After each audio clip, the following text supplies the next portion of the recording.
Bam, we're live. That's my bam. We're live at Skip Happens and Skip Clark, the host of Skip Happens, along with the president and founder of the official country music fan club, and located right here in the Northeast, Deb Lamphere. And of course, tonight our guest, and she's a very, very, very, very, very, very good friend of mine. We go, well, a few years back anyways, and she got up, moved to Nashville. She's done very well for herself. And Cassidy Lynn, there you are. How are you? I'm doing well. How are you doing? Great. It's great to see you, my friend. God, it's been a minute. Yeah, it's been a long minute, though. I miss you, girl. Miss you. So. I know, I miss you. Yeah, I mean, you do make the trip back to Central New York every once in a while because you are from the area, correct? So, that is correct. Which I think most people know. Which is cool. It's been a little less this year with all this going on, but yeah, usually I get to go up there at least a few times a year. You know what my first question is? It's a question that I ask each and every artist that comes on with us. Describe where you are in your surroundings right now. So this is kind of where I've been doing all my live streams since all this hit, and it is a corner of my bedroom.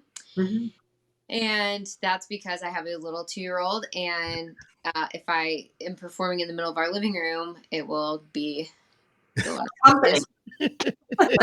I shut myself in our bedroom and turn on my little diffuser back here, set some, mood lighting, and light a very old bright lamp in front of me for, some lighting. And I look at our bed, and that's where I'm at. Well, you didn't go to by that. Yeah, you didn't have to go into that much detail. What color's the quilt on the bed? I don't know. No, I'm just kidding. Wait, are you in Nashville? I might have missed that in the beginning. Yes, I didn't. I guess I didn't say that. Yes, I'm in Nashville. Okay. We live a little west of town, out where things spread out a bit. But Tell us about Cassidy Lynn. For those that don't know, where you grew up, when did you go to Nashville? What has been going on, and then we'll take it from there.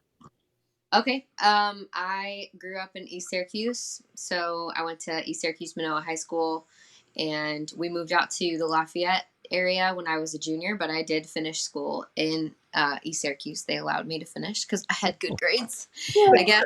I don't know why. But so I did that, and kind of everything I was doing all through high school was to gear up to get me to move here. And then when I was 16, I got into a band in that area and started playing every weekend. And before that, I was playing county fairs with like a karaoke machine. But then when I got in a band, it became a year-round thing instead of just the summers. And so I was like, okay, well, people are starting to hear about me and like want to come watch us. I shouldn't move to Nashville right away because, I really want these people to want to listen to what I'm doing once I'm there. So I put it off and went to 2 years of school up there, and then transferred to Belmont University here my junior year of college. How did the transfer go? Was that pretty smooth? Were you able to just pick it up? It was smooth because I am like type A on that kind of stuff, and I visited Belmont my junior year of high school and would be in communication with them about every credit that I took at the other 2 schools to make sure it would transfer in. So I went to 3 colleges and I still finished in 4 years. Wow. Wow. Yeah. Good for you, Cassidy. That's awesome. I would never be able to do that. I think at my age, I still haven't finished. So right. Well, the cool thing about Belmont was that it's literally at the end of Music Row. And so I was surrounded by so many like just industry people from the get-go. And most of my classmates are on the radio or running companies now. And it's just like, it's really cool to kind of come up with people around you like that. Yeah. Belmont's known for all those artists, and which is really cool. And you're right there with them, Cassidy, which is, it's a cool thing too. And, having known you over the years, even before you left, and of course my radio career, and knowing your dad very well, who is I always looked up to your dad, and I will to this very day. And it's just, I don't know if Deb knows. I don't know how long Deb's actually been in the area. I know she's been here for a while, but can we say who your dad is? Fine. Okay. Well, I don't know. Well, Dan Alexander used to work at Y94. And that is Cassidy's dad. Oh, very nice. So it's that entertainment. It's like in the family, whether, he was doing radio and Cassidy was doing music. And Mhm. I think even I was reading your bio that at the age of 9, you were like begging your parents to ship you off to Nashville.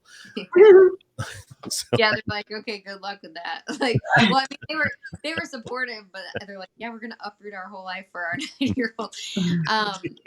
But yeah, I mean, I do think that has a lot to do with it because my dad had like, back when radio was all vinyl mhm. and then CDs, we had cases, and he would bring home equipment for me to sing on, and then we had a karaoke machine in our Mhm, house, mhm. and I would learn how to sing, using that. So I think that has a lot to do with it. And my mom has always been a big, like, it's funny because I never knew it really until I feel like recently, but she's such a good like lyricist, like Mhm, John mhm. Denver and Garth Brooks. Like she'd be like, oh, this is the best line. Oh, that, and like now I look back and my forte as a songwriter, I'm sure we'll get into that, Mhm, is lyric, and I think that probably has a lot to do with it.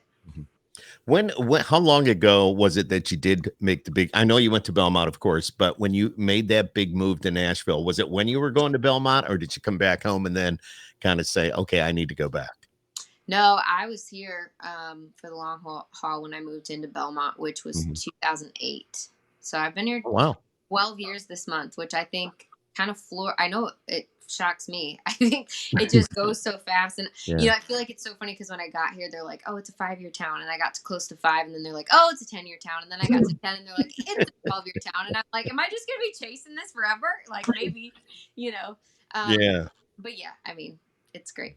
That's amazing. You were that determined. You knew right when you were going to finish school. That's like, that's where I'm going and I will not be back permanent, for permanent living.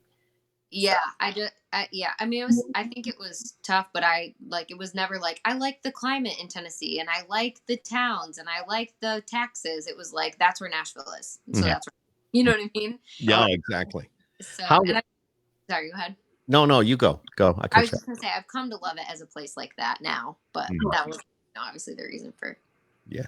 Now, you just said love it. Do you love it as much now as you did when you first got there? I know things have changed around Nashville a lot. There's more buildings, a whole lot of people, a lot of traffic. Uh, there's a lot of that going on. But do you still love it the same?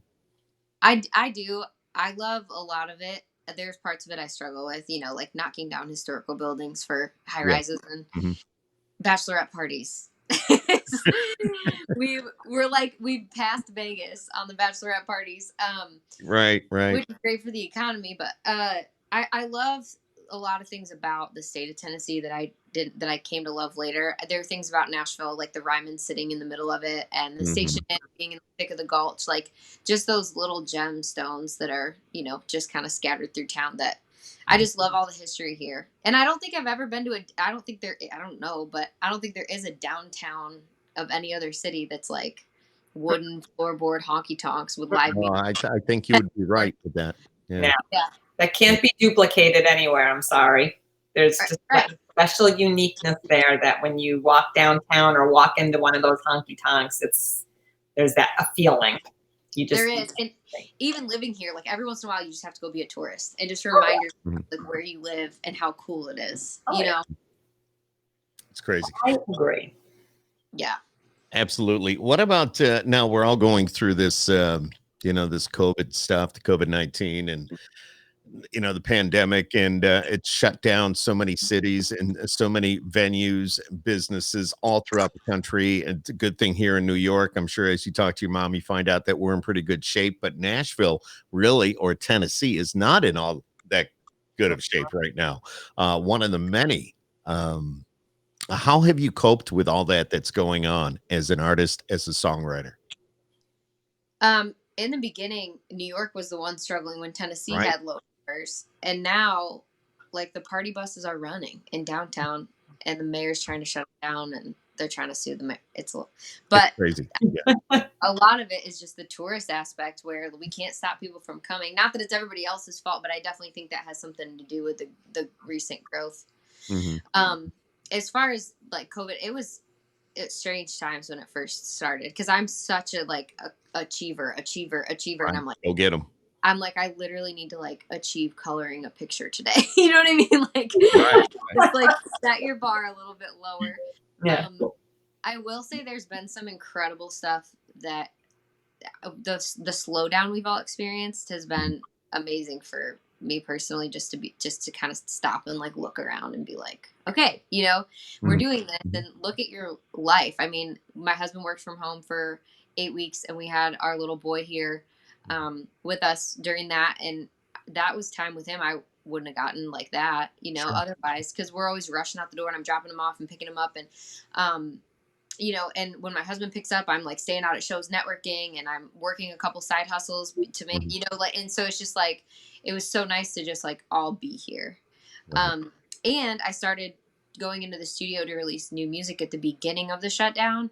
So having the time to really focus on how I wanted to release new music, what I wanted it to sound like, I wouldn't have had that time to like, because I love to write for other artists. So I'm constantly saying, what do you want to say? What is it? What's your vision? What do you want to, what do you want to sound like? And so to stop and like ask myself that was just such a blessing, to be able to slow down and do those things.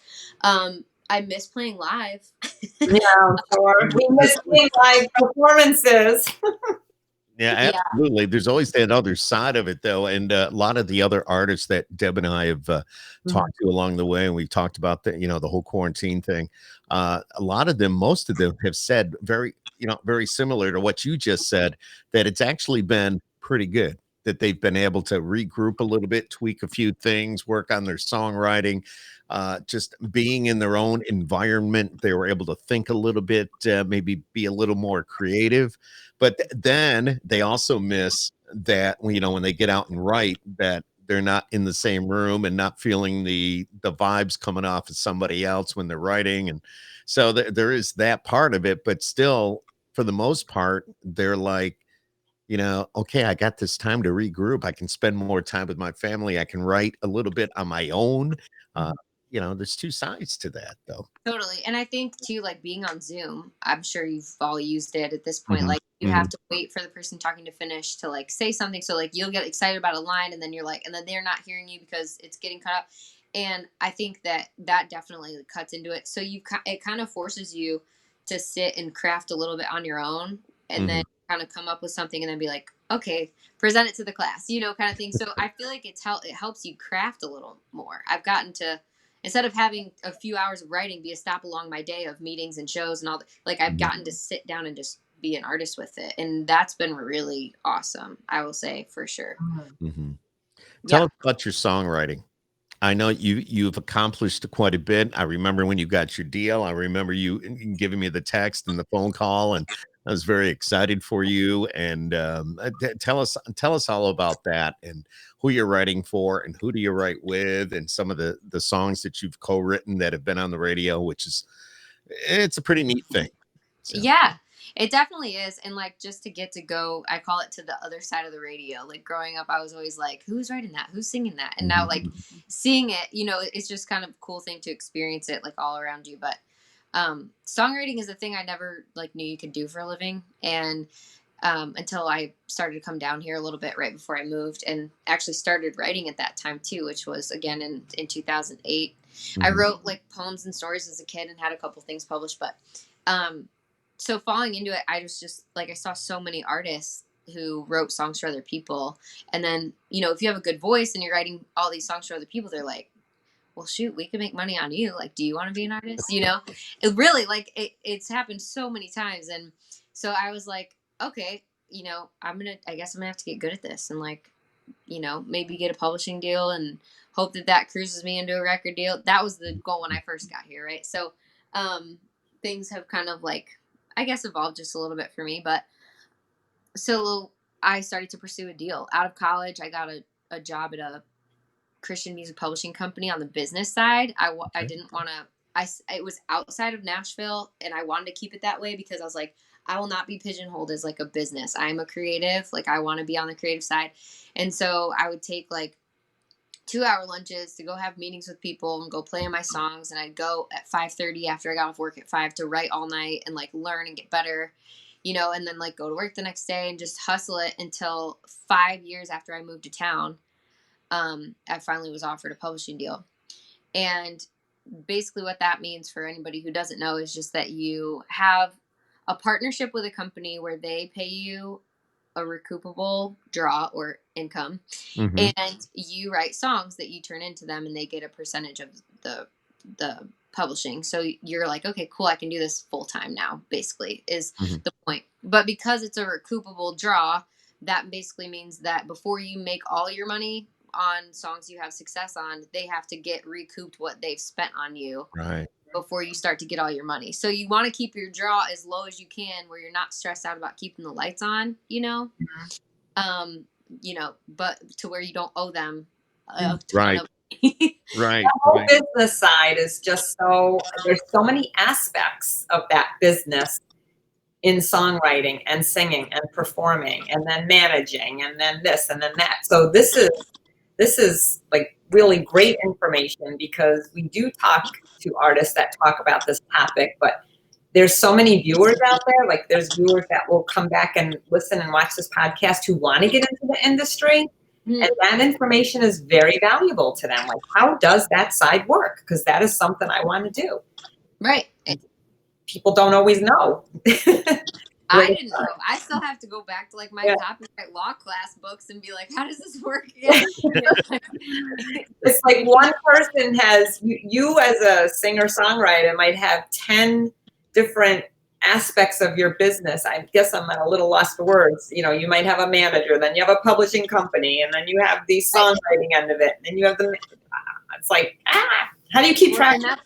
That's what I tell people at the end of the day. Like, I am the CEO of Cassidy Lynn LLC, right? Wow. So like, nobody's ever going to believe in my product more than me. And I've had to remind myself that so many times, you know, because it's just one of the things that you got, if you believe in what you're doing, you got to stick with it. So once you have written a song, and let's say an artist, maybe a well-known artist wants to record that song, they buy that song from the publishing company, or is it just a percentage of sales that is returned back to your company, so to speak? Yeah, so essentially they license the song from the company, so they license rights to use it, basically. Gotcha. And as they get spins, mechanical royalties, you know, radio play, that's where they'll kind of make back some of that. The money that they've put in. Yeah, and then a lot of the Spotify and stuff comes in because they're being paid like portion pennies per spin. So it's just like, you know, that's a whole other, you know. Well, do you find songwriting as more of a challenging career these days because of all the streaming services that we have? I think so. I mean, I tell people a lot, like, so as far, I guess, I'm like, let me finish this thought because I'll jump around, skip none of this. But I feel like with the songwriting thing, I just sort of set out to write songs for other artists, and like I would continue to write songs that I'd be like, okay, I feel like I need to sing this. So for me, like my aspirations as an artist have kind of become like, I'd love to continue to put out my own music, which I do, but like a Lori McKenna, if you guys know, I know. Yeah. But like, so she like can go sell out 1,000 or 2,000 seat theaters because people know her songs are going to move them and they're going to speak to them because they know her songs from other people. Right. And so for those of you who don't know, Lori McKenna wrote Humble and Kind for Tim McGraw by herself, along with a jillion other huge country songs. But she puts out albums and I study them. Like I put in head earbuds when her Balladeer album came out a couple weeks ago, just sat on my couch after our little boy went to bed and told my husband, I was like, I'm going to check out for a little bit. I've got to study this craft, you know, because she's just so talented. And so I think, you know, for me, I'm not so much as like chasing the stadium artist thing down anymore, which I wouldn't turn it down, you know, for sure. But I'm also like getting to write songs for a living and release music on my own terms and be home with my family, you know, is kind of, for the most part, is kind of the best of both worlds. But songwriting it's challenging, and there are times where I'm like, okay, this isn't what I initially this isn't my initial goal, but what a blessing to make music for a living. And there are days where you feel like you're like, oh, we wrote the best thing, and sometimes just because it's like the best thing, there's still no place for it on the album, you know what I mean? There's this many songs and like this many spots for them. True.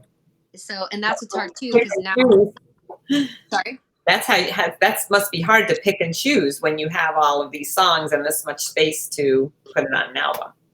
Right. And the other hard thing is that with less money to be made these days, with that, a lot of artists want a piece of the publishing, so they're writing a lot of the songs. So getting an outside cut or like a song recorded that the artist didn't write on is really challenging anymore. So getting into camps with new artists before they hit is sort of like where it's at. Like my friend Forrest Whitehead, I use as an example all the time. He wrote with Kelsey Ballerini from day one because he was signed at her publishing company, and he had her first 3 #1 songs. Nice. You know, and it's just like, I was like, thanks for pulling me in on those, dude. We were really He was running to the mailbox when the mail came. Yeah. And first to the bank to cash the check. Oh, my gosh. So, it's crazy. Totally. It is crazy. It is crazy, but it's a business, and it's a business that a lot of people don't realize. As Deb was saying, everything behind the scenes and the songwriters, there's a lot to that. It's a lot more than just hearing, you know, for example, Humble and Kind on the radio. I mean, you got Lori McKenna, who, you know, a lot of people, they don't know. They have no idea. They just hear the song, but it's crazy. Yeah. Finished product. Yeah. So, I mean, you know, being a songwriter, of course, you're behind the scenes, but you're also a singer as well. But if you were to had to choose between one or the other, what would that be? I'd perform all day long. Yeah, I know you. I can see that. Yeah, I could see you doing that. I know that's in your heart, but you're also a fabulous songwriter. Tell us about some of the songs you have written that have been on the radio. I remember you co-wrote Ball Cap because you kept calling me to play it. Yeah. So that song was the song I wrote with Forrest Whitehead and Dylan Scott, who's a current recording artist. He's had like 3 #1s now, but we used to hang out all the time back in the day, and I mean, we're still buds, but things just, you know. But yeah, so we were writing that day, and they're like, oh, we got this song idea. It's really cool. It's about like how good a girl looks wearing a ball cap, and we need a girl's perspective. I'm like, okay. So we wrote this song. We like didn't think anything of it, you know, and then I actually was looking back at Facebook memories the other day, and it was August 2nd of 2012. I wrote, after a 14-hour day, I just got a call to go sing background vocals on a demo at the studio. Guess it's something about, I don't know. So that was that night. I went back into the studio at Black River. It was like 10 o'clock at night, and Dylan was singing the demo, and I sang background vocals on it. And then Forrest was signed as a writer at Black River Entertainment at the time, and that's where Glenn Templeton was signed. Kelly Pickler was there, Craig Morgan was there, and they ended up placing Ball Cap as Glenn Templeton's debut single, which was huge. I remember getting that call, and I think it was like 2013 maybe, and I was like a wreck. Forrest had tried to call me 2 times in a row, and he's like a phone talker, and I'm like, oh, there's something going on. So I called him back. He's like, we got the single, because we knew it was between our song and one other song, but the other song was like bigger writers than us, and so we thought for sure, you know. So that did really well on XM radio, the Highway. It went #1 for like I think a month in early 2014, and then they were going to take it to FM radio, and I have no idea what happened. There's all kinds of rumors, but lines got crossed, and it did not go to FM radio with Glenn. And so in the meantime, Dylan was cutting his debut album at Curb, and he was like, well, I'm putting on my record because I played in all my shows. And so we ended up with Ball Cap on his debut album at Curb, which, you know, I got to go buy it and see my name in the thing, and that was awesome. So that's exciting. Yeah. It's a lot of hard work. A lot of, you know, that's a big accomplishment. Absolutely. It is, totally. And the thing about this town, like, you got to celebrate all the victories, no matter what they are, you know. And most recently, I've had like a few things on Ground Level Artists. I have a bunch of stuff out on Spotify by other people that I wrote on, but there's a girl who won The Voice in season 15. Her name's Chevelle Shepherd. Okay. And she was on Kelly Clarkson's team, and she put out a song that I wrote back in May. Wow. Yeah, so she released it May 1st. It's a song I wrote in 2012 called Southern Boy. And I did not have a deal at the time, and it never came into my deal, so it's my song. So I own the publishing on it, so that's exciting. But so she released it as a single, and I wrote it with a girl named Kellis Collins, and she has like a nice following because of The Voice already, you know. So that was really cool. We got some love on CMT from that, and so that was really awesome. But That's Wow. cool. What's it like to be you when you see maybe it comes on CMT? You're sitting there and you just have it on, and what is that like? What is that feeling? You just want to jump for joy or just crank it up and just yell to the world, turn it on. This is me. Yeah. I mean, there's a girl that I know she's writing a lot of Ashley McBride stuff, and she wrote one day on Instagram, like, there are 9 out of 10 days in this town you feel like quitting, but it's that one that keeps you here. Mhm. Those days are that one. It's like those are the days where you're like, okay, I'm doing something right. I just Yeah. gotta keep my head down, you know? You wish every day could be like that, I'm sure. But reality is it doesn't matter what you do for a living. We all have off days. So, Absolutely. and sometimes you just want to say to hell with this and throw the towel in. But you know what? We all know deep down inside we're doing what we love. I'm doing what I love. I can see that you're doing what you love, and Deb as well. But you also have something new coming out, right? Can you tell us about that? Yeah, so I've put out 2 projects in the past. My first was a debut, I guess, self-titled EP I put out in 2013, and then Mhm. I put out a little interactive EP in 2016 called the Polaroid Project, and it had been like 4 years, and I was like, I have just got to put some of this music out. Like, it's a singles world anymore. People aren't always putting out albums, so I'm like, I'm just gonna start with singles, and if this turns into an EP or an album, like, great. So I went into the studio in, I guess, right before all this hit, beginning of March, and we recorded a song called Wildflower that's been really close to my heart for a long time.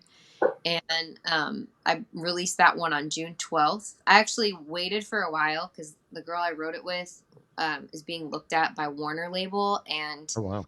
they were thinking they like love that song, and I was like, well, I'm not going to do anything with it if you are. And she's like, well, I don't think so. We've been like writing for her project, and it's so different than that I'm like, I'm just going to do it because I don't think it's going to get in the way of if you ever want to do it down the road, because I'm not going out and selling millions of copies. So and so I did that one in June, and then I've got another song coming out next Friday, the 21st.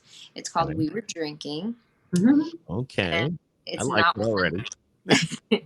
it's not one that a lot of people have heard. I haven't played it in live shows much because oddly enough, I wrote it 3 years ago and with a couple friends, and we just could not like finish, like we could not get it right. And I don't know if they feel that way. I felt that way. And there was one time I was like, guys, can we get back together and just like look at this bridge? And we did. So I wasn't going to be the person that was like, can we get back together and edit it a couple more times? Like, you try to like, it's a relationship game, so I don't want to be like the over editor. But I just felt like the hook or like the payoff line in the chorus like sort of fell flat. Hmm. And I was like, I'm just gonna tweak it, myself. And I swear for the last 2 years, like I've just been thinking about this song. And then one night I just like woke up and I was like, I got it. And I like wrote it in my phone. And I was like, okay, it's ready. And we were recording it like the next week. So I was like, thank God I finally figured it out. Because I knew I wanted to record it. I just had to figure out what that line was. So Isn't that now, amazing? Here again, we talked to so many different writers and singers, songwriters, and that story you just told about not having the right line or the right words, and then out of the blue, you could be driving, you could be sleeping. It's like, I got it, and you just gotta write it down and get it done. And it's amazing how that happens. it is. It's like your brain just like never sleeps, especially if you're like right in the middle of writing a song that you love. Mhm. You just don't. It's hard to shut off. Describe your music, Cassidy. Your music. My music. I feel like I don't know. I mean, the first one I always tell people that comes to mind is authentic because I have a love for the roots of country music. I have a love for where it all came from. And at the end of the day, I try to keep the integrity of that in my music without trying to be 1975, right? So I try to like I want to like do something where I twist a hook or make you think or feel something that you might not always. Mhm. And as far as comparing, I get compared to Miranda Lambert a lot. I get compared to Alison Krauss, Natalie Maines of the Dixie Chicks. So I would say fairly rootsy with a little bit of a commercial feel on top of it, but the storytelling thing is kind of where my wheelhouse is. Mhm. I would say that's a little bit why I'm excited about this next single because it is that, but it's also like upbeat and feel good, and I haven't released anything like that in a while. Mhm. So like a very nostalgic kind of throwback song. But I just feel like I would hope people would take away, Mhm. I guess, a feeling, noticing that the lyric isn't what you hear every day, you know? Well, when I hear "We Were Drinking," it's like, I wanna hear this song. Right. I mean, that's what I'm thinking. This I like the title, "We Were Drinking." Yeah. Were you drinking? I mean, it's gotta be well, I mean, yeah, it's just, just out over a period of time. Exactly. Yeah, Exactly. Yeah, that's it's about cool. those nights, and I think we all know them. I mean, I grew up there, so but like when you're a little too young to be at the bar and you're learning about life out in the field on a truck, and we were drinking, and I'm really excited about putting it out. Yeah, well, I'm excited to hear it. I can't wait to hear it. You're gonna have to send it to me because Oh, I will. Deb and I, we're both big supporters of the new and up and coming artists, the local artists, people like yourself. Even though you're somewhat well established now, being in Nashville, being a songwriter that's had your songs on the radio, but we're so supportive of you people, and to hear this music, we respect the big stars. I get that, and I don't mean this in a bad way. You've always got your Luke Bryans, your Blake Sheltons, your Carrie Underwoods, your Miranda Lamberts. Now you got the Dixie Chicks coming back. But somebody like you, just love hearing the new music. And I think it deserves to be heard, and you need to be seen as well, seen and heard. And that's partially why we're doing this, especially right now during, this pandemic. So this is another way of Absolutely. getting And out. I tell you, and I feel like I give you shout outs. Like, not Right. every station gets that, understands that, and the fact that you guys are all over that, it just means the world. I feel like you have a home base to be like, I got to tell you about some stuff, and it's going to be received. Right, right. And our door is always open whenever you come back home to visit mom or you're hanging out for a little bit, maybe a little break from Nashville. We're always receptive to having you either call in or stop by the station. So For sure. I yeah, always love doing that. yeah. I love it. Tell us about a little bit about your family life. Now, of course, you're married. You got a little 2-year-old, and how is all that going with the Um, quarantine and all that? it's going well. I had to put aside my achiever thing as far as the career goes in order Well, to allow myself to your let this your in my life. achievements are reprioritized with the 2-year-old. This is true. It was just the career achievements, but I finally just had this breakout moment a few years ago where I was like, if I don't let the rest of my life happen, like when am I gonna when is it gonna happen, Right. and because I just was like, I didn't come to Nashville. When I got in the first band I was in up there, we had a lead guitar player who was always like, you need to go to Nashville with blinders on. Mhm. Don't look left, don't look right, don't make friends, don't fall in love, don't have kids, like just don't. Mhm. And so when I was 20 and I got here, like that was fine, and I was like, when is the rest of my life going to happen? So, so I met my husband in 2015. Very He's cool. a native Tennessean. He is a gentleman, opens my door, little Southern gent. I got me. My grandmother loves when he comes to visit because he says, yes, ma'am. And he opens her door. She's like, he treats me like such a lady. Mhm. I love it. That's awesome. Yeah, so his family lives about an hour from us, Mhm. and they're on the other, I guess, side of the city from us, and then which is great because we see him fairly often, and Mhm. so we were living out at a little. I found this little place on 7 acres that I was renting for like 3 years, and so we were there for a while, and then we bought a house a couple years ago, and I was scared to death to introduce. I've always wanted to be a mom, but I was so scared to introduce that into my life because so much of your time and energy is eaten up by this. Mhm. But I have met more songwriters on Music Row who tell me like their biggest regret is never slowing down long enough to have kids. And now they're like in their 50s or, Right. they're at a place where they want to start that process. Mhm. And I was like, I do not want that to be me. Like, just to like look back and be like, why didn't I ever, try to do that? Because it's been a dream of mine as well. And so, we're like, okay, well, let's see what happens. I kind of left it in God's hands, and then there he was. Mhm. And so Now he's in the terrible twos. he's hilarious. Like my grandfather, who I was really close to, and actually had a lot to do with my love for classic country. He passed away the week I found out I was pregnant, and I swear he is part of my child. Like, I would put money on it. He reminds me so much of my grandfather, and his name is Abbott, and he just turned 2 in July. So, wow, that's pretty awesome. Yeah. You know, it's amazing though. You find a way to work it into your lifestyle. It's that gradual process, and you find a way to fit it all in. You may not get any sleep, but you find a way to get it all in. You do. And he's always, mommy sing. Like, he loves that I play. He has a little guitar that he plays with me. And I'm like, don't be in the music business. No, I'm just kidding. But, you know, he, go to college first, graduate high school, go to college, then jump into it. Yeah.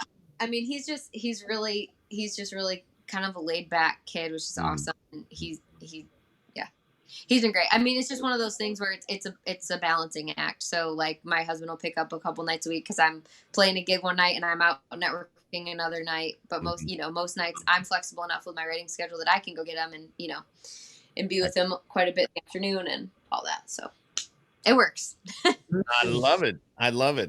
You've done well, Cassidy. You know, we're proud of you. I'm proud of you. I'm proud to know you. And when you come home, you haven't been home lately because of everything that's going on. But when you do come home, you always end up doing a couple of shows, maybe around town. I don't know. You used to play the Lafayette Inn quite often. Wasn't it the Lafayette Inn or Lafayette? Yeah, I did. Right? I played there once in a while. I've done 1911 Beacon Skiff, Barn. Yes. We did Noxie's a bunch back in the day. Excuse me. I grew up playing in near Utica. I guess we were the house band at a place called Smoking Gun Saloon on Route 5. Okay. And it's a doctor's office now, but it was a really fun place. So that was cool. But we actually did get up there the 4th of July week, and I came up. Abbott and I went up for about a week, and then my husband Chris met us for the weekend because his job isn't quite as flexible. And it came time to leave, and I was like, I can't leave. Like, I haven't been home in 6 months. Like, we're on the lake. We did play one show, which was awesome. It was a socially distanced live show, and it was great at the Blue Canoe in Erieville. Oh, nice. And so when my husband had to go back to work, I was like, I love you, and I am so sorry, but I don't think I can go. And he was like, well, this is different times. It doesn't cost anything to change flights. It's not like you have to rush back. Like, I'm going to be at work either way. So, so we stayed for an extra few days, it was nice that we got to do that. And it's got to be pretty convenient now. What is it? It's Allegiant, right? That has the nonstop. Yeah, back and forth, piece of cake. Praise Jesus, because it was 10 years of the connecting, and it took 6 or 8 hours to get up there, and especially with a toddler now, I'm like, oh no, for this flight. one 2-hour flight, 2.5-hour flight, and you're there. So, yes, you've taken it, right? Well, no, I haven't done the Allegiant. I know Deb has done it though. I have not. Deb goes to Nashville quite often. With the fan club business, and plus, of course, she's there at CRS when I'm there, and then Deb lives there. God, ask her how many times she's been to CMA Fest. How many times have you been? 21 years in a row. This would have been 22, but it got canceled. Right. So. The rest of us have a life, and we have to work, and no, I'm just kidding. But no, I progressively every year taken off a little bit longer for CMA Fest, and I've stayed a little bit longer. I've just extended. CMA Fest is going to be a month long in my book pretty soon. There you go. I mean, there's just so many people. Oh, I know. It is actually our group. We started out basically myself and my husband and one set of friends. And it's grown now we probably have about 45 or 50 of us now that all of our kids get together. And it's just like a big family reunion every year. It's grown quite a bit. That's awesome. Yeah, it's cool. It's definitely very cool. But my son lives in Nashville, so I go there as well for that too. So that helps. It's a small world. I know. Who happens to date my boss's daughter. So. Oh, yeah. And she's in Nashville, so it's small world. So we'll have to have a drink over that, and I'll explain it all to you sometime. Yeah, exactly. And Cassidy, if somebody wants to hear your music, where can they go? So really wherever you like to listen to music digitally, and if you don't want to search around, you can go to my website, which is CassidyLynnMusic.com. I've got literally everything linked from there, so that's a good home base. Mm-hmm. That's Are you able to play any live performances right now in Tennessee? Not really. I do a standing gig downtown with a friend on Thursday afternoons, and that place has been closed literally since the beginning. And there's only a handful of bars trying to be open right now, and we live here. Help us bring the numbers down. But there's a little hotel that just opened in a really quaint town south of Nashville called Franklin, and they're talking to us about doing like a 2-hour thing there in their like bar restaurant area, which honestly, like, that would feed my soul a little bit and also help, pay the bills, because there's that. So we're just like kind of chatting, but I have a couple of live shows outside of Nashville coming up. Again, socially distanced, but well, that's what they're doing here. We went to a performance at a winery a few weeks back, and the performers were on stage probably 20, 30 feet away, and they had tables set out 6 to 8 feet apart, and they socially distanced. They had to limit the capacity. We weren't only allowed to buy drinks if we bought a little bit of food from their kitchen area, and it was great. So especially down there, your weather is way nicer than ours. I would think that they would be opening up those types of opportunities for you all. Yeah. So the problem here is, like, I always tell people I miss northern summers, because like the South, the summers are for water or air conditioning. Like, you don't go outside for fun. I mean, we have had a little bit of like a couple weeks that have been doable, but doing anything outside in the summer is just not super great. Yeah, I guess that's maybe the fall. Yeah. So we're inside all winter. You're inside in the summer. Right. I just am used to summers where you're actually outside, but so that's why I love to come up during the summer. We are supposed to come up again in a few weeks. I'm just hoping we come off the list first, because I'm like, if I gotta stay 2 weeks, I'll stay 2 weeks. But I don't know that Chris could do that, so we'll have to see. I'm hoping that. Well, if you make it happen, I'd love to get you into the pod zone. So you can come over here. We'd love to get you on again. That's what I call my area here. It's my pod zone. So, are you at home? Yeah, I'm at home. Yeah. Okay. I'm at home. I'm in the basement. But actually, I have a really, I'd love to show it to you. I have a full studio here. Deb has been over here a couple of times, and I think Deb's coming over tomorrow night we've got another podcast tomorrow night, but I got a full production studio for my voiceover and for my commercial work. And then on the other side of the room, it's a pod. We call it the pod zone. It's a full-blown podcast studio. I got the TV monitors. I've got the cameras. It's pretty cool. I went all out because this is something I've always wanted to do, and I'm making it work. And Deb comes on board when we do the country stuff, and I'm going to say it's pretty cool. It's fun. Yeah, I love it. So I'd love to have you over here. Bring mom and come on over. We'll do it. We'll do a podcast. I'll bring the whole crew. Abby will hop on and sing you his ABCs, maybe. Oh, we'd love it. It's all about real life, and it's all about family. And that's the other thing. When we talk to artists and songwriters like you, not only have we known each other and we are actually friends, but we find out that you're real people too. You got a family. You go to the grocery store like anybody else. You do all the same stuff. So it's hilarious that you say that, because I feel like, growing up, you hear George Strait songs and you're like, oh, he's got this like beautiful ranch in Texas. And I'm sure he does. But then you find out that like Tim McGraw like lives in Franklin, and Keith Urban. And then we went out to look at furniture a couple weeks ago and ran into Reba. And I've met her enough times that she knew us. And I'm like, okay, so you think about where all your country music stars live, and then you're literally running into Reba, like shopping for furniture. Well, they're very grounded and very normalized, which is a huge attraction, I think, because it just goes to show you that even though they're performing and entertaining, that's their job. Outside of your job, you have to live, you have to eat, you have to furnish your home. So the real deal.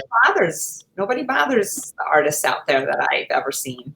So yeah, it's funny. I think there's almost like an unwritten like Yeah. truce. It's like, don't bother me. Like, this is where I live, you Right. know, because, Right. but then if we see like actors or athletes or something, we're like, holy, like we're freaking out. Yeah, I know. We had Martina on a few weeks ago and talking to her about this very same subject but she still goes to the grocery store. She still does everyday things, and Yeah. out there people it's like, hey, how you doing?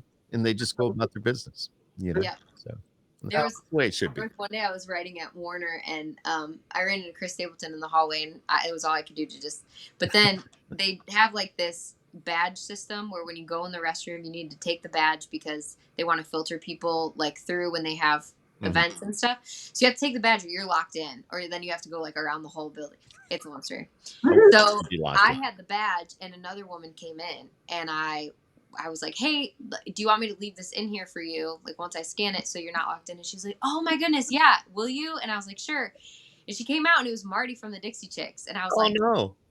Oh, cool. Because they're like such, they were such a huge influence for me. And I was like, Marty from the Dixie Chicks is in the bathroom with me right now. You think those things, but you're professional enough to keep it on the low key. Right. Until you get with your friends and go, you never knew who I was next to in the restroom. Not that you want to tell people that, but still, it'd be like, yeah, I was next to whoever, whatever. Yeah, they'll go back to their publisher and they'll be like, don't book that girl here anymore. We can't have her around. Exactly.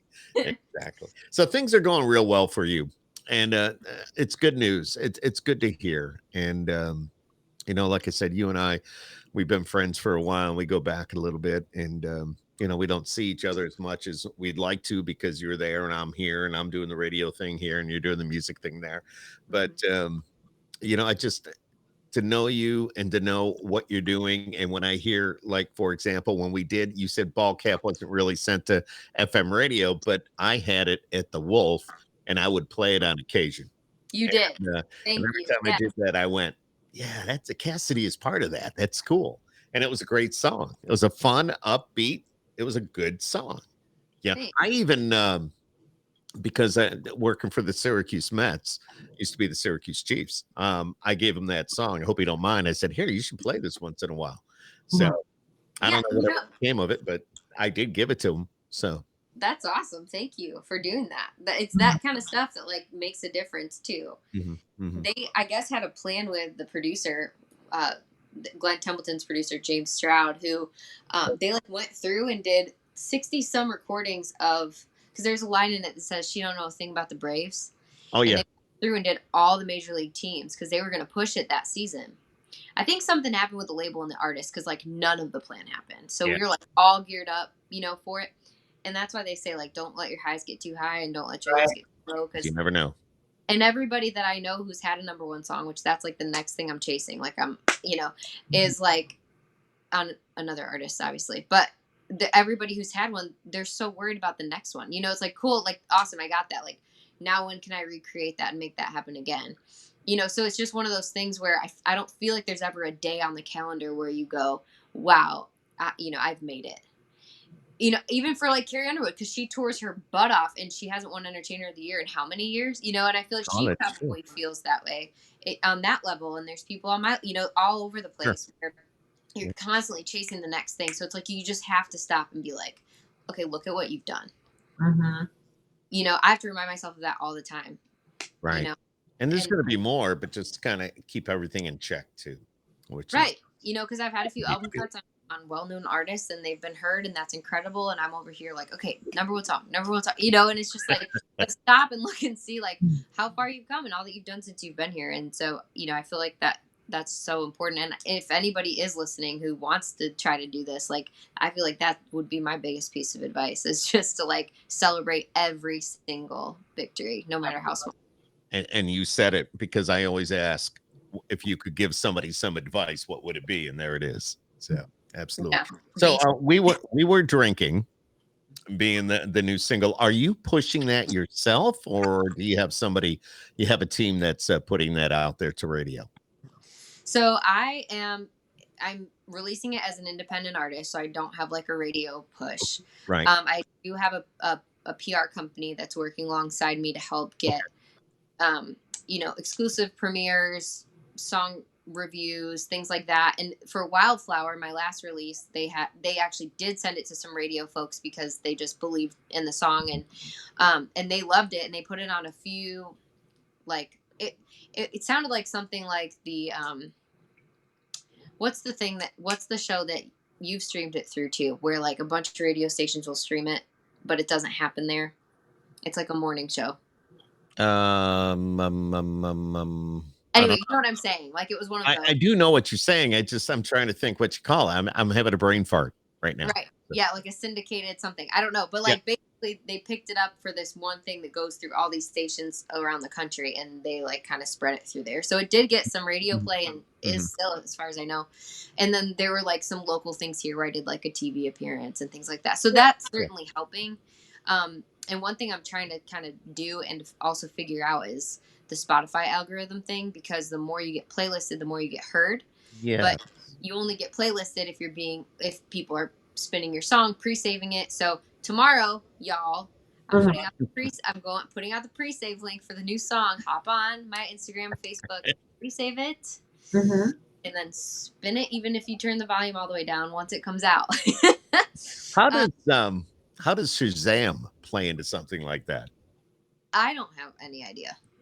Because that's the one that tells you what song it is, right? Yeah. And then it'll tell you if there's a song that comes on the radio. For example, if I was to play We Were Drinking, comes on the radio, somebody's going to go, what is that song? And they pick up their phone like I am now. And then, they hit the Shazam app and it tells them, but then I didn't know if you guys see any of that at all or how that works, but you will see what the most Shazammed songs are in Syracuse, it can be a good thing, Oh. So chances are that might be played in Syracuse. All right. I'd be down with that. No, I didn't say that. Well, you know what I mean. Shazam I have used before, but it's one of those things where like you use a distributor. Like I use TuneCore, and basically I just will choose where I want the song to go, and then they'll send it there. So as long as Shazam is included, it will recognize it. Oh, cool. Very cool. Cassidy, you're awesome. Cassidy Lynn Music. CassidyLynnMusic.com is your website. And of course, get everything Cassidy right there. And please help. Do you have merchandise on your site or no? I do have merchandise. I have a song that I wrote back in 2008 about our little camp up there, and everyone up there has been keeping it alive. And so I did a little throwback bonfire hoodie with it down by the bonfire for this. I love that. I remember that very well. Yep, that's on there. I've got ball caps for the song. I've got koozies and stickers, and of course my music. And We Were Drinking is going to have a couple special merch items as well, so be on the lookout for that. That's cool. I always mention that because artists like you, of course, with the pandemic, there you are sitting home. You're not out, not able to go out and do those shows. And obviously you, just like everybody else, I mean, you're in a position, I know you said your husband works and all that, but still, your income's been cut. And if we could help sell some merchandise and have our viewers and listeners support the artists, that's our intention, is to help all of you out as well. Well, absolutely. Thank you for that. Yeah, absolutely. So it's pretty cool. It's good seeing you again. We're going to let you go. It's been 53 minutes and 15 seconds. All right. Time flies when you're having a good time. It does. It does. Thanks again for having me on. Absolutely. We've been trying to do this for some time now, and it finally kind of worked out. I need to look at my text messages more, I guess. It's like, I want to be on the podcast. I'll always be there popping up. Hey, when are we going to do this? Hey, you got the link now, so you can just pop in anytime. So it's the same link. Yeah, exactly. It's the same link all the time. So that's cool. But we'd love to see you again. I'd love to, if you come into town, make sure you look us up. We'd love to get together, maybe do a little lunch, or, we'll bring into the pod zone and do another podcast and bring your son over. And if your husband's with you, then everybody's welcome. So, and we'll be safe. We'll socially distance, and it'll all be good. Yeah. Cassidy Lynn, everybody. Cassidy, you're awesome. Stay healthy, my friend. You look great. Love to the family. Just, I look forward to hearing We Were Drinking, and I just might play that on the Wolf some afternoon and see what everybody thinks. So that'd be fine with me. I appreciate it. Thank you guys so much. I wouldn't expect you to go, no, don't play it. Definitely. And I'm trying to. Okay, never mind. I lost my train of thought, but it's all good. It's all good. It's all good. Great. It happens to me every once in a while. Ask Deb. Yeah, it's that big, 63 number that gets to him every once in a while. Yeah, we won't even go there. All right, Cassidy, we love you. Stay healthy. Love to the family, and stay right there. Okay, and just stay on. Don't log off. Yeah, I want to say a few things. I want to do something. But it's great seeing you. Peace out, my friend. Stay healthy. Right. Bye. Thanks for joining. Bye. Thank you.